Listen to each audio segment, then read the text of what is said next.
कर्मचारी निधि भविष्य संगठन यानी ईपीएफओ ने हाल ही में अपने सोशल मीडिया प्लेटफॉर्म पे चेतावनी पोस्ट जारी की है। पोस्ट क्या है उसको जानने से पहले आप वीडियो को लाइक कर लीजिए और चैनल को सब्सक्राइब कर लीजिए।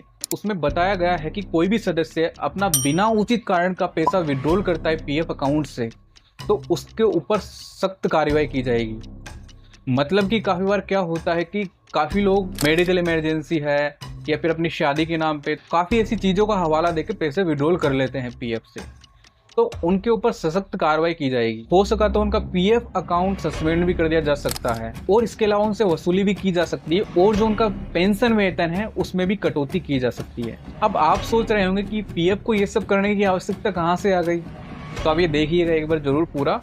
इसमें बताया गया है कि अगर कोई सदस्य बिना उचित कारण के या झूठे बहाने से प्रोविडेंट फंड पीएफ का पैसा निकालता है तो उसके खिलाफ सख्त कार्रवाई की जा सकती है। ऐसा करने पर न केवल वसूली की प्रक्रिया शुरू हो सकती है बल्कि व्यक्ति की पेंशन में भी कटौती की जा सकती है।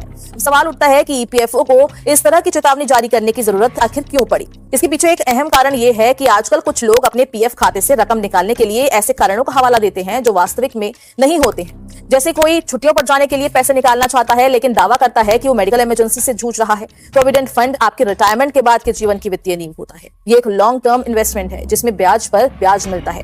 ये छोटी छोटी जमा पूंजी को वर्षों में एक बड़े फंड में बदल देता है जो रिटायरमेंट के बाद आपकी आय का विकल्प बनता है।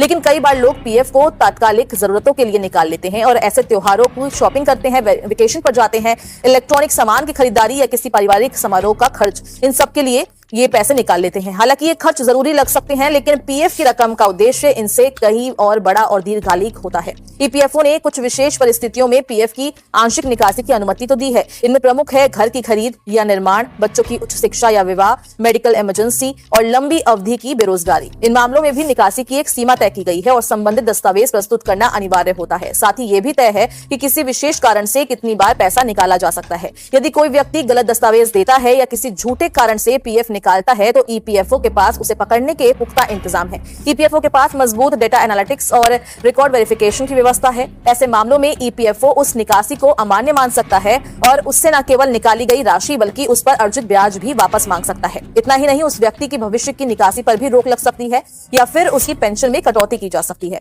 यदि इनमें नियोक्ता की भूमिका भी सामने आती है तो उसे भी जवाबदेह ठहराया जा सकता है। यदि आप नौकरी पेशा हैं और आपकी सैलरी से हर महीने पीएफ कट रहा है तो ये एक तरह से आपके रिटायरमेंट प्लानिंग का आधार है। तो इसको देखने के बाद तो आप समझ ही गए होंगे। तो अगर आप भी ऐसा कर रहे हो तो आज से ही बंद कर दीजिए।